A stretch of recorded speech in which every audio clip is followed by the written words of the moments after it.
네, 오늘은 말씀을 행하는 자가 되고라는 제목으로 하나님의 말씀을 증거하도록 하겠습니다. 우리는 하나님의 자녀들입니다. 여러분 믿으십니까? 예, 그렇지만 아직 온전한 하나님의 자녀가 되지 못했기에 지금도 훈련을 하고 있는 사람들이기도 합니다. 여러분 이 말에도 동의하시죠? 동의 안 하시나요? 네.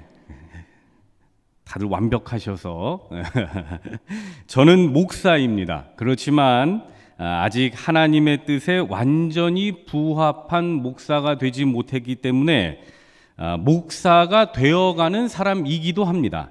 그래서 하나님의 참된 목자로 하나님의 부르심을 받은 사역자로 온전히 살아가기 위해서 지금도 훈련을 하고 있습니다. 요즘 프로야구가 한창입니다. 제가 응원하고 있는 팀이 좋은 성적을 내질 못해서 마음이 좀 별로 좋지 않습니다만 이 사람들은 많은 연봉을 받고 운동을 하는 운동선수들입니다. 그런데 이 사람들이 프로 선수가 되었다고 해서 운동을 게을리하던가요? 그렇지 않습니다.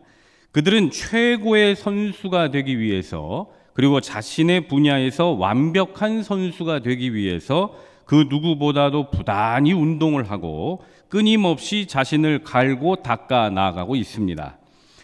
우리는 이러한 논리로 빌립보서 2장 12절의 말씀을 쉽게 이해할 수 있는데요. 제가 한번 읽어드리겠습니다. 빌립보서 2장 12절 말씀인데요.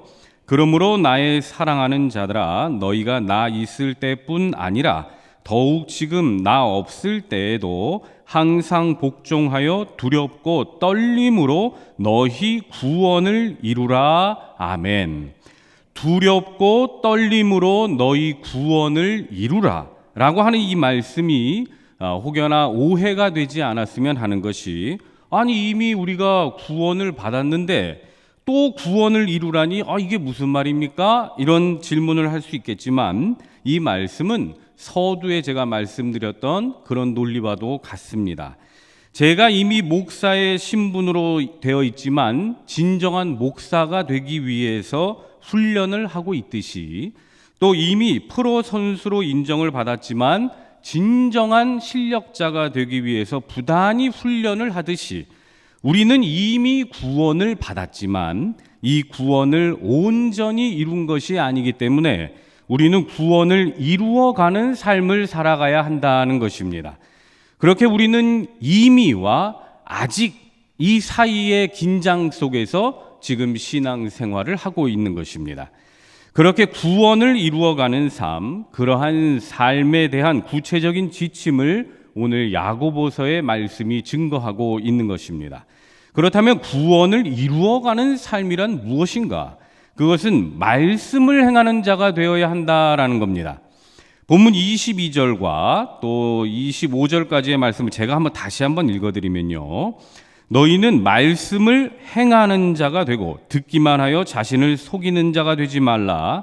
누구든지 말씀을 듣고 행하지 아니하면 그는 거울로 자기의 생긴 얼굴을 보는 사람과 같아서 제 자신을 보고 가서 그 모습이 어떠했는지를 곧 잊어버리거니와 자유롭게 하는 온전한 율법을 들여다보고 있는 자는 듣고 잊어버리는 자가 아니요 실천하는 자니 이 사람은 그 행하는 일에 복을 받으리라. 아멘. 핵심은 말씀을 행하는 자, 말씀을 실천하는 자가 되어야 한다는 것입니다. 우리는 거울을 들여다봄으로써 우리 얼굴에 더러운 것이나 오점이 있는 것들을 알 수가 있습니다. 마치 그런 것 같이 하나님의 말씀은 우리의 영적인 거울이 되어서 우리에게 묻어있는 이 영적인 더러움들, 또 죄를 비춰줍니다. 그렇게 하나님의 말씀은 우리가 무엇을 씻어내야 하고 우리가 무엇을 고쳐야 하는지를 가르쳐 주지요. 그러기에 우리가 말씀을 들을 때에는 나의 귀를 즐겁게 하기 위해서 듣는 것이 아니라 우리 자신을 살피기 위해서, 우리의 영적인 상태를 또 살피기 위해서 하나님의 말씀을 들어야 하는 것입니다. 말씀을 들음을 통해서 우리 자신에 대해서 알아가고 또 내가 지금 어떤 면이 부족한지를 깨달아 하나님의 말씀으로 자신의 모습을 새롭게 해야 하는 것입니다. 하지만 이러한 태도로 말씀을 듣는 것이 아니라 하나님의 말씀을 거울 삼아 자신을 비춰본 후에 돌아서서는 자신의 잘못에 관해 혹은 자신이 버려야 할 것이 무엇인지에 관해 금세 잊어버린다면 그것은 헛되이 말씀을 듣는 거라고 오늘 야고보 선생은 증거합니다. 즉 말씀은 지식이 아니라 실천하는 것이고 아는 것이 아니라 하는 것입니다. 고로 우리의 크리스천됨은 이 머리가 아니라 삶이 되어야 한다는 것입니다. 그렇다면 우리가 행해야 할 구체적인 지침은 무엇인가? 우리는 무엇을 실천해야 한다는 것인가? 오늘 야고보서 말씀에서는 우리가 말씀을 실천하되 빨리 해야 할 것과 천천히 해야 할 것을 말씀해 줍니다. 먼저 빨리 해야 할 것입니다. 저를 한번 따라해 봅니다. 듣기를 빨리 하자. 듣기를 빨리 하자는 겁니다.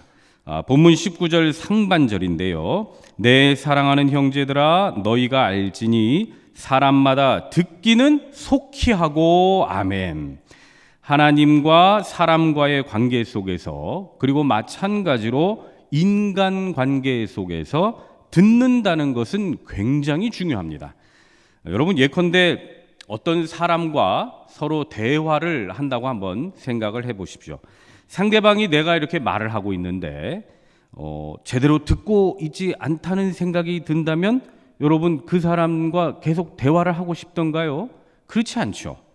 내가 무슨 말을 하는데 상대방이 귀를 후빈다거나 뭐 딴짓을 한다거나 핸드폰을 보고 있다거나 이러면 여러분 건성건성 듣고 있는 이 모습을 보면 여러분 어떤 생각이 드십니까?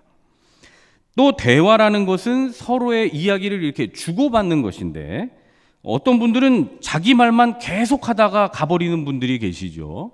이런 분들을 보면 다음번에 그분들과 대화를 하고 싶다라는 생각이 들던가요? 저 사람 좀 무례하다. 저 사람하고는 좀 대화하고 싶지 않다. 이런 생각이 들지 않습니까? 인간관계가 잘 성립하려면 주거니 받거니가 잘 되어야 하는데 주기는 주는데 잘 받지려고 하지 않는 이런 사람과는 올바른 관계가 이루어지지가 않습니다. 이와 마찬가지로 하나님과의 올바른 관계가 성립하려면 하나님의 말씀 듣기를 잘 해야 하는 것이죠. 듣기를 속히 한다는 것은 그 태도에 있어서 아주 주의 깊게 듣는 태도를 말합니다. 우리는 이것을 경청한다라고 말합니다. 사람의 말을 경청하고 하나님의 말씀을 주의 깊게 듣는 태도를 가질 때 우리는 인간관계뿐만 아니라 하나님과의 관계도 원만해질 수가 있는 것입니다. 인터넷에 보니까 경청에 관한 글이 올라와 있어서 좀 소개해 드리겠습니다. 입은 한 개다. 그러나 귀는 두 개다. 하나님이 인간을 창조하셨는데 그 모든 것은 다 이유가 있을 것이다. 내가 생각하기에 최소한 2번 듣고 1번 말하라는 의미는 아닐까. 그만큼 많이 들을 수 있는 사람은 지혜로운 사람이다. 그럴 때 타인의 마음의 문을 얻을 수가 있는 것이다. 이것은 쉬워 보이지만 가장 어렵기도 하고 중요한 대인관계 기술이기도 하다. 경청의 중요성은 아무리 강조해도 지나치지 않다. 요즘 현대인들은 스피치 학원 등에서 말을 잘하기 위해서 그토록 노력을 하지만 정작 더 중요한 귀를 단련하는 훈련은 하지 않는다. 귀가 열리면 입이라는 것은 덩달아 고급스러워진다. 아주 공감이 가는 글인데요. 중요한 것은 우리들이 듣는 태도입니다. 우리들의 듣는 자세, 듣는 마음가짐, 이것이 어떠하냐에 따라서 사람을 얻는 사람이 되는가, 사람을 멀어지게 하는 사람이 되는가, 하나님과 가까운 삶을 살아가는가, 하나님과 멀리 떨어져 사는 삶을 살아가는가가 결정이 된다는 것입니다. 제가 생각하기에 요즘에는 이 하나님의 말씀을 못 들어서 아쉬운 건 아닌 것 같습니다. 과거에는 정말 하나님의 말씀을 듣지 못해서 오는 영적인 기갈이라는 것이 있었습니다. 아모스 8장 11절 12절에 보면 주 여호와의 말씀이니라. 보라, 날이 이를지라 내가 기근을 땅에 보내리니 양식이 없어 주림이 아니며 물이 없어 갈함이 아니요 여호와의 말씀을 듣지 못한 기갈이라. 사람이 이 바다에서 저 바다까지 북쪽에서 동쪽까지 비틀거리며 여호와의 말씀을 구하려고 돌아다녀도 얻지 못하리니. 이렇듯 과거에는 하나님의 말씀을 듣고 싶어도 듣지 못하는 말씀의 기근이 있었습니다. 하지만 지금은 어떻습니까? 지금은 너무나도 말씀이 넘쳐 흐르죠. 현대 사회는 과거보다도 오히려 하나님의 말씀을 듣고 성경을 보기가 훨씬 수월해졌습니다. 차에서 라디오를 틀고, 집에서 TV를 틀고, 또 핸드폰에서 인터넷을 틀면 여기저기 유명한 목사님들의 설교를 우리는 그냥 너무나도 쉽게 들을 수가 있습니다. 과거에는 성경책이라는 것이 없어서 파피루스라고 하는 종이나 귀한 이 양피지 같은 것에 성경을 이렇게 적어가지고 마을 회관에 딱 비치해 두고 거기에서 이제 사람들이 돌려보았다고 하는데요. 현대인들 우리네 가정에는 성경책 한 권도 모자라서 엄청나게 많이 성경책이 있습니다. 그런데 여러분, 과거에 비해서 현대인들이 신앙적으로 나아진 것은 무엇이죠? 멀리 볼 것도 없이 지난 1900년대 인터넷도 없고 TV도 없던 시절보다 지금의 신앙인들이 더 나아진 게 무엇입니까? 문제는 뭔가? 그것은 우리들이 바른 태도로 말씀을 듣고 있지 않다는 것입니다. 너무나도 쉽게 명설교자들의 좋은 설교를 들을 수 있으니 참 좋기는 좋은데, 이제는 그 설교를 가지고 목사들을 비교 대상을 삼아서 어느 교회 목사는 이러네, 어느 교회는 이러네 하며 상대적으로 부족한 목사와 교회를 비방하려고 합니다. 이 하나님의 말씀을 거울 삼아서 자기 성찰과 자기 반성을 하는 게 아니라 이 거울을 가지고 다른 사람에게 이렇게 비추면서, 자, 네가 얼마나 못났는지를 한번 봐라, 네가 얼마나 잘못했는지를 한번 봐라 하는 식으로 이 말씀의 거울을 남에게 비추면서 살아가는 그런 이상한 태도를 보입니다. 여러분, 이것은 결코 신앙의 진보를 이루었다고 말할 수가 없습니다. 열왕기 3장에 보면 솔로몬이 꿈을 꿉니다. 그런데 꿈에서 하나님을 만났습니다. 하나님께서 솔로몬에게 내가 무엇을 줄꼬 하고 물어보셨는데 솔로몬이 달라고 한 게 무엇이었을까요? 그것이 열왕기상 3장 9절에 기록되어 있는데 제가 한번 읽어드리겠습니다. 누가 주의 이 많은 백성을 재판할 수 있사오리까? 듣는 마음을 종에게 주사 주의 백성을 재판하여 선악을 분별하게 하옵소서. 아멘. 우리가 지금 읽고 있는 이 개역 개정판에서는 듣는 마음이라고 번역했지만 우리가 예전에 읽던 그 개역 한글판에서는 지혜로운 마음이라고 번역을 했습니다. 이 말씀이 가진 또 다른 의미는 순종하는 마음입니다. 곧 이 말씀은 백성들을 재판하는데 선악을 분별할 수 있는 이해하는 마음과 하나님의 말씀을 듣고 순종하는 모습을 갖게 하소서라고 풀이할 수가 있는 것입니다. 하나님께서는 이러한 솔로몬의 기도를 너무나도 기뻐하셨고 다음과 같이 축복을 해 주십니다. 솔로몬이 이것을 구하매 그 말씀이 주의 마음에 든지라.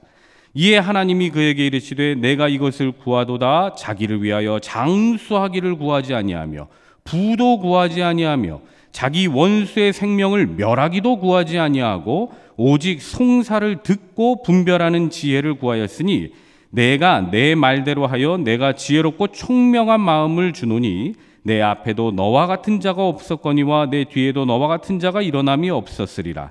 내가 구하지 아니한 부귀와 영광도 내게 주노니 내 평생의 왕들 중에 너와 같은 자가 없을 것이라. 아멘.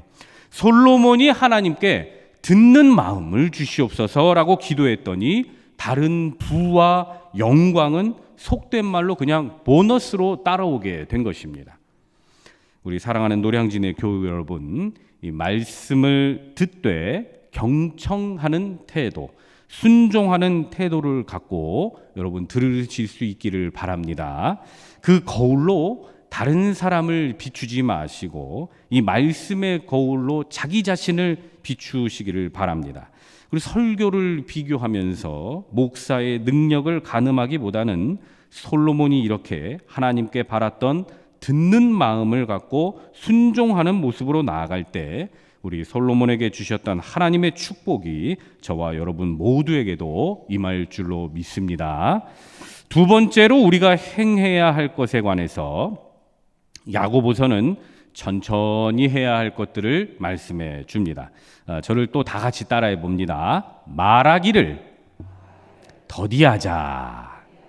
오늘 본문 19절에서는 말하기를 더디하며라고 말씀하는데 이것은 말을 빨리 하고 늦게 하는 그런 어떤 말하기의 속도를 의미하는 게 아니라 상대방의 말은 빨리 들으려 하되 생각을 충분히 한 후 상대방을 이해하고 상대방을 배려해서 말하자라는 겁니다. 또한 우리들은 하나님의 자녀들 아닙니까? 하나님의 자녀들로서 좀 고상한 언어를 사용할 필요가 있겠다라는 것입니다. 제가 일전에 한 커피숍에 간 적이 있었습니다. 저도 커피 먹을 수 있잖아요, 그죠? 저는 그때 무슨 레포트를 쓰고 있었던가 잘 기억은 안 나는데 하여튼 이 노트북을 하나 딱 들고 가서 엄청나게 집중을 하면서 이 문서를 작성하고 있었습니다. 그런데 제가 듣고 싶어서 들었던 건 아니고 어쩔 수 없이 그 학생들이 옆에 있어서 이야기하는 소리가 이렇게 들려와서 들은 건데 제 옆에 고등학생 정도로 보이는 한 두 여학생이 앉아가지고 뭐 이런저런 이야기를 하는 겁니다. 그런데 이 학생들이 서로 말을 주고받는데 너무 욕이 많이 나와서 이 절로 얼굴을 찌푸리게 되는 겁니다. 굳이 제가 제 입으로 이 학생들의 욕을 재현하지 않아도 여러분들이 뭐 아실 겁니다. 이게 학생들이 지나가면서 무슨 욕을 하면서 애들이 이렇게 대화들을 하는지를. 그래서 저는 자리를 이렇게 옮길까 해서 주위를 둘러보니까 또 자리가 없어서 그냥 앉아서 계속 문서를 다다다다 하고 작성을 하는데 너무 듣기가 거북해서 이어폰으로 귀를 막고 작업을 했습니다. 그러다가 조금 갑갑하기도 하고 조금 쉴까 해서 이어폰을 잠깐 뺐는데 그 여학생 중에 한 명이 이렇게 이야기를 하는 겁니다. 야야, 나 지난주에 교회 갔는데 교회에서 은혜 받았잖아. 이렇게 말을 하는 겁니다. 중간에 이 띠가 강조어가 있는데 제가 여기서 말씀을 못 드리겠고 하여튼 학생이 이런 말을 하는 겁니다. 저는 그때서야 그 학생들이 쟤네들 교회 다니는구나 라는 걸 알았습니다. 말의 절반은 욕을 하다가 갑자기 은혜를 받았다고 말하는 그 학생의 모습을 보니까 처음에는 야 이거 하는 이런 생각이 먼저 들었으나 이 찬찬히 생각해 보니 어쩌면 저게 나의 모습일 수도 있겠다 하는 생각이 또 들었습니다. 말과 행동이 다른 모습, 교회 안에서의 모습과 교회 밖에서의 모습이 너무나도 다른 우리들, 그 학생의 모습이 요즘 교회의 모습을 보여주는 자화상이 아닐까 하는 생각도 해보게 된 것입니다. 여러분, 말이 변하지를 않는데, 삶이 변하지를 않는데 그 사람이 진정한 은혜를 받았다고 말할 수가 있겠습니까? 나는 경건한 사람이야 스스로 말은 하면서 여전히 말이 거칠고 험하고 하나님의 말씀을 듣기는 듣는데 그것에 대한 실천은 전혀 없으며 어떻게 이런 사람이 나는 경건하다, 나는 은혜를 받았다라는 말을 할 수가 있습니까?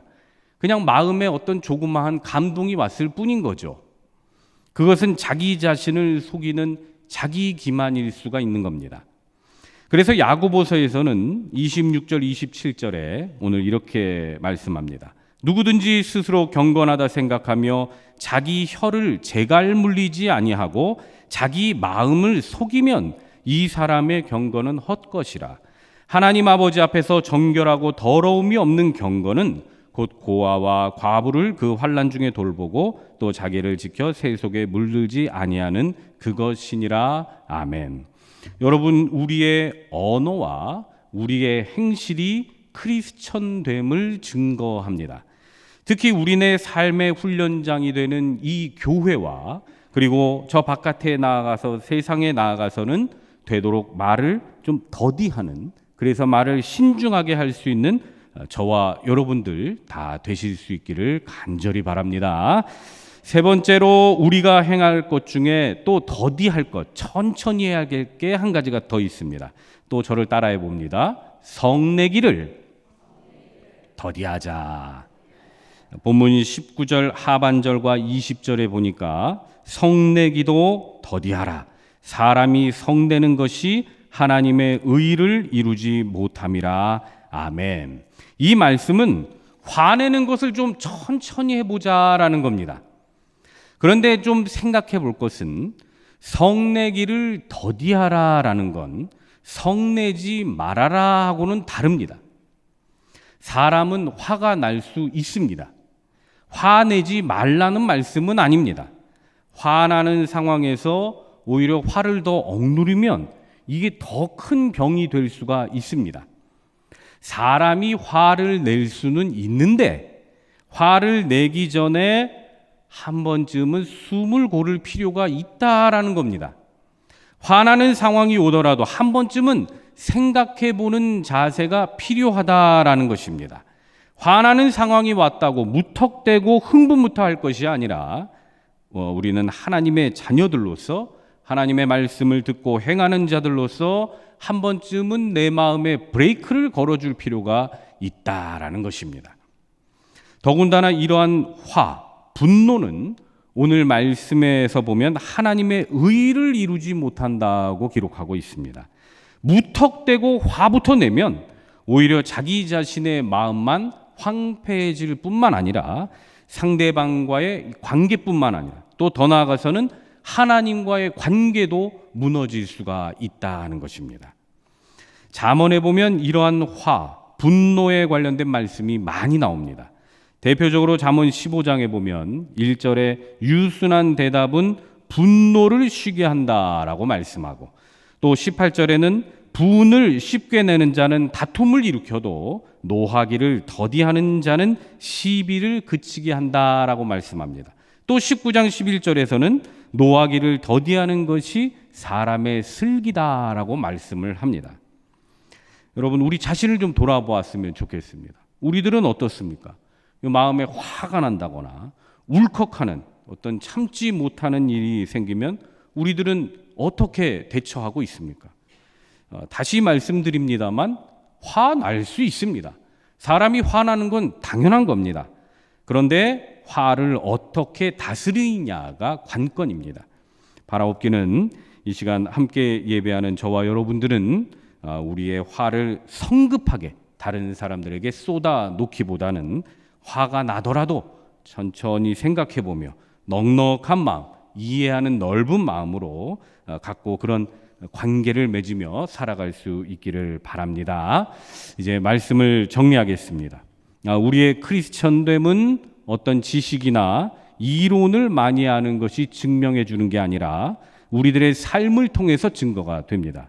말을 많이 하기보다는 남의 이야기를 더 많이 들어주는 삶, 언어 생활에 있어서 크리스천에 걸맞는 언어를 사용하고 또 무턱대고 화를 내기보단 한 번쯤은 생각해보고 화를 자제할 줄 아는 삶, 그러한 작은 실천이 하나하나 이루어질 때 그것이 하나님의 의를 이루는 것이고, 더 나아가서 그렇게 하나님의 의를 이루는 삶을 살아갈 때 하나님의 귀하신 축복이 우리들의 삶에서 넘쳐나게 될 줄로 믿습니다. 아무쪼록 이 시간 함께 예배한 저와 여러분들은 말과 행동에 있어서 이 행함이 있는 믿음을 통하여 우리 하나님께 영광 올려드리고 주님을 기쁘시게 해드리는 믿음의 사람들 다 되시기를 주님의 이름으로 축원합니다. 기도하겠습니다.